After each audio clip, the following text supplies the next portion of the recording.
మహిళలైతేనేమి యువకులమైతేనేమి ప్రతి ఒక్కరిని ఓటుకోవడం వస్తుంటే సుభాష్ చంద్రబోస్ ఆనాడు పశ్చిమ బెంగాల్ నుంచి ఉద్యమం స్టార్ట్ చేసి అక్కడి నుంచి రష్యాకి వెళ్ళి రష్యా సహాయం తీసుకుని ఆ తర్వాత సైన్యాన్ని ఇండియా ఆర్మీని ఏర్పాటు చేసి వాళ్ళ మీద తిరగబాటు చేసి మీకు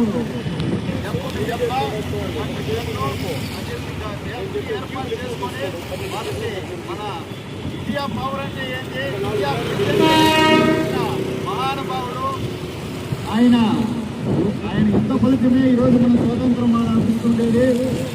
మొట్టమొదట భారతదేశానికి స్వతంత్రం వచ్చిందంటే కారణం ఆయన ఆజాద్ హింద్ ఫౌండేషన్ స్థాపించి దాని ద్వారా సైనికులను ఏర్పాటు చేసి ఇతర దేశాల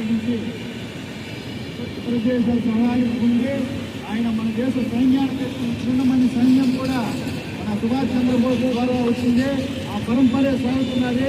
ఈ గాంధీలు నెహ్రూలు అంతా ఎవరు కొట్లాడలేదు ప్రాణానికి తెగించి కొట్లాడాడు. రాష్ట్ర వాళ్ళు ఏం చెప్పారంటే పోతా ఒక్క సుభాష్ చంద్రబోస్ ఇచ్చేస్తే చాలు మీకు స్వతంత్రం ఇస్తారన్నాడు. ఆ విధంగా భయపెట్టినటువంటి వ్యక్తి ఆయన. మీరంతా మేమంతా తెలుసుకుందాం రండి. బహిరంగంగా వీధిలో